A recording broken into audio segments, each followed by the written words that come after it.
नमस्कार दोस्तों, स्वागत है आपका मिशन सिविल सर्विसेज में। फ्रेंड्स, 6 नवंबर 2021 के करंट अफेयर्स के प्रश्नों को लेकर हम आपके सामने उपस्थित हैं। तो बिना समय गंवाए शुरू करते हैं आज के प्रश्नों को। पहला प्रश्न है, भारतीय क्रिकेट बोर्ड बीसीसीआई ने भारतीय क्रिकेट टीम का अगला कोच इनमें से किसे नियुक्त किया है? ऑप्शंस हैं सचिन तेंदुलकर, सुनील गावस्कर, वीरेंद्र सहवाग, राहुल द्रविड़। सही उत्तर है डी, राहुल द्रविड़। भारतीय क्रिकेट बोर्ड यानी बीसीसीआई ने भारतीय क्रिकेट टीम का अगला कोच राहुल द्रविड़ को नियुक्त किया है। भारतीय क्रिकेट बोर्ड ने 3 नवंबर को पूर्व कप्तान राहुल द्रविड़ को भारतीय पुरुष क्रिकेट टीम का मुख्य कोच नियुक्त किया। राष्ट्रीय क्रिकेट अकादमी के प्रमुख के तौर पर काम कर रहे राहुल द्रविड़ को भारत में 2023 में होने वाले 50 ओवर के विश्व कप तक 2 साल के लिए इस पद पर नियुक्त किया गया है। देखते हैं अपना दूसरा प्रश्न।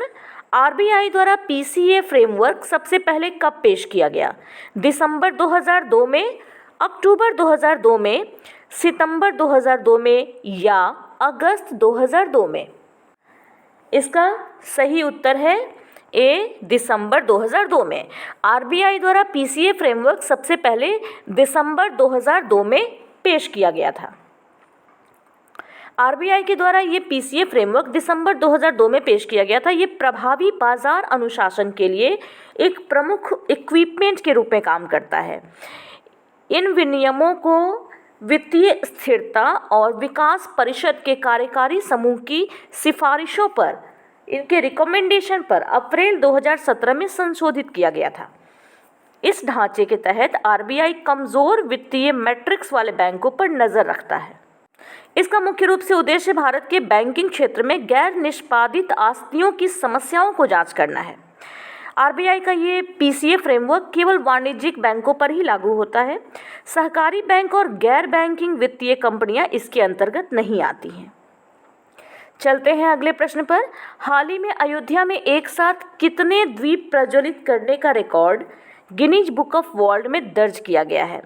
ऑप्शन थे 10,41,551, 9,41,551, 15,48,551 और 16,12,551।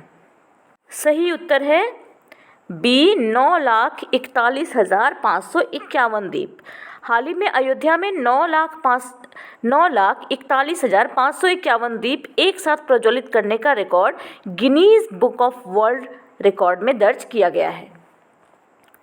दीपोत्सव यानी दिवाली के मौके पर इसकी पूर्व संध्या पे 3 नवंबर 2021 को अयोध्या में एक साथ 9,41,551 दीप जलाने का record Guinness book of world record में दर्ज किया गया। उत्तर प्रदेश के मुख्यमंत्री योगी आदित्यनाथ की सरकार बनने के साथ ही 2017 में ही अयोध्या राम की पैड़ी पर दीपोत्सव कार्यक्रम की शुरुआत हुई थी। सबसे पहले लगभग 1,80,000 दीप जलाए गए थे। इसी तरह से 2018 में 3,01,152, फिर 2019 में 5,50,000, 2020 में 5,51,000 और अब 2021 में 9,41,551 दीप जले हैं, जो कि योगी सरकार के इस कार्यकाल का अंतिम साल है। अगला प्रश्न है कि आत्मनिर्भर भारत के समर्थन में किस कंपनी ने भारत सरकार के राष्ट्रीय ग्रामीण आजीविका मिशन के लिए साझेदारी की है? ऑप्शंस हैं अमेजन, स्नैपडील, फ्लिपकार्ट, इनमें से कोई नहीं। सही उत्तर है सी, फ्लिपकार्ट। आत्मनिर्भर भारत के समर्थन में फ्लिपकार्ट ने भारत सरकार के राष्ट्रीय ग्रामीण आजीविका मिशन के लिए साझेदारी की है। ग्रामीण विकास मंत्रालय, जो कि दीनदयाल अंत्योदय योजना चलाता है, इसने आज इस उद्देश्य के लिए भारत के घरेलू e commerce market plus Flipkart के साथ एक समझौता ज्ञापन पर हस्ताक्षर किए हैं। यह साझेदारी NRLM के स्वरोजगार और उद्यमिता के लिए ग्रामीण समुदायों की क्षमताओं को मजबूत करने के लक्ष्य के अनुरूप है। इसके और फ्लिपकार्ट के बीच की ये साझेदारी इस प्रक्रिया में मदद करेगी और आत्मनिर्भर भारत विज़न को मजबूत बनाने में भी मदद करेगी। सेल्फ हेल्प ग्रुप्स के ग्रामीण उत्पादों में और भारत और विदेशों में हम देखें तो जनता के बीच में स्वीकार्यता की, एक्सेप्टेंस की काफ़ी संभावनाएं होती हैं और ई कॉमर्स प्लेटफॉर्म इसका उपयोग करने के लिए एक बहुत ही प्रभावी इक्विपमेंट साबित हो सकता है। चलते हैं अगले प्रश्न पर। स्विट्जरलैंड में भारत का राजदूत इनमें से किसे नियुक्त किया गया है? पार्थ सतपथी, राहुल सचदेवा, संजय भट्टाचार्य, अनिल त्यागी।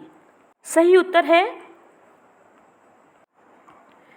सी, संजय भट्टाचार्य। स्विट्जरलैंड में भारत के राजदूत संजय भट्टाचार्य को नियुक्त किया गया है।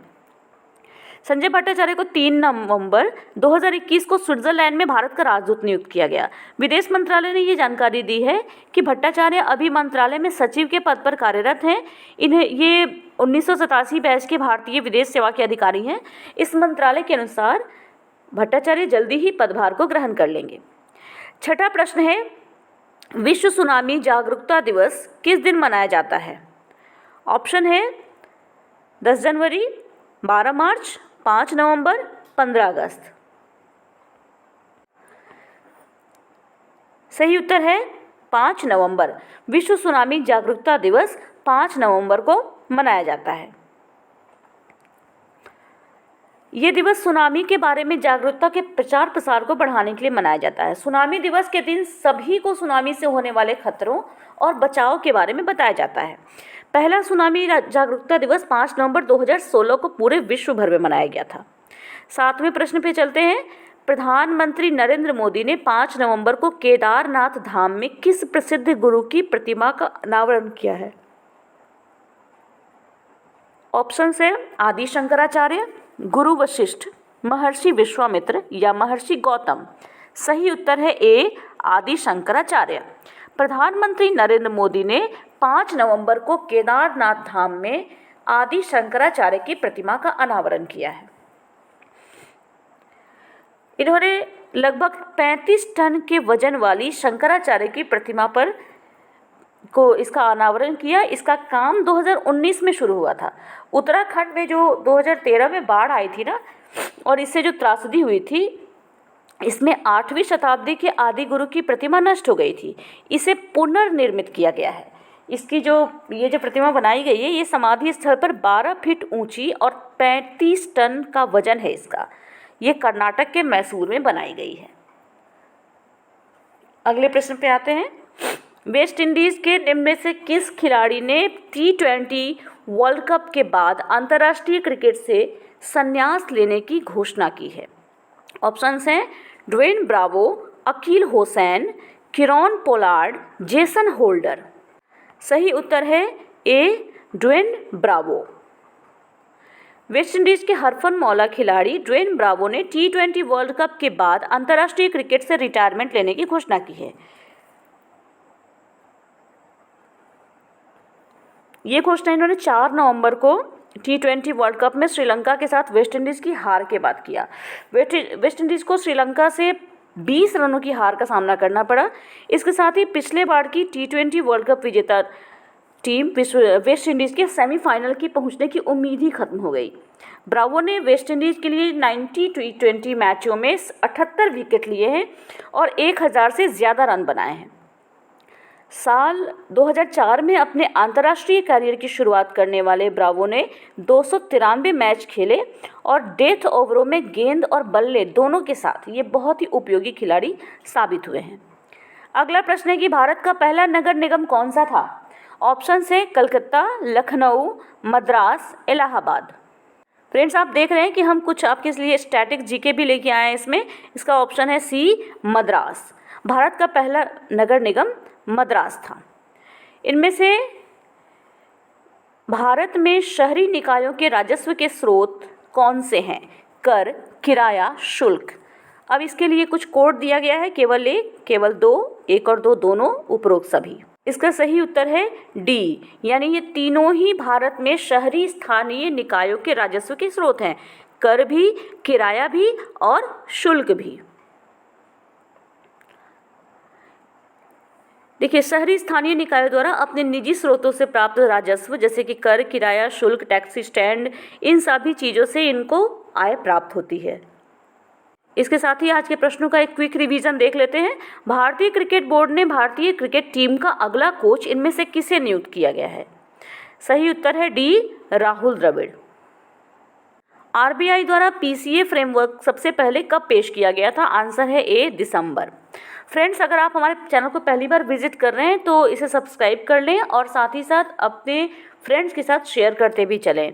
फ्रेंड्स, आपने बेल आइकन का बटन भी दबा ही दिया होगा, इससे आपको हमारी आने वाली हर वीडियो की नोटिफिकेशन सबसे पहले मिलेगी।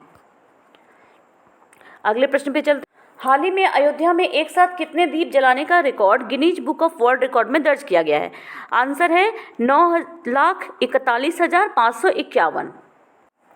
अगला प्रश्न है कि आत्मनिर्भर भारत के समर्थन में किस कंपनी ने भारत सरकार के राष्ट्रीय ग्रामीण आजीविका मिशन के लिए साझेदारी की है?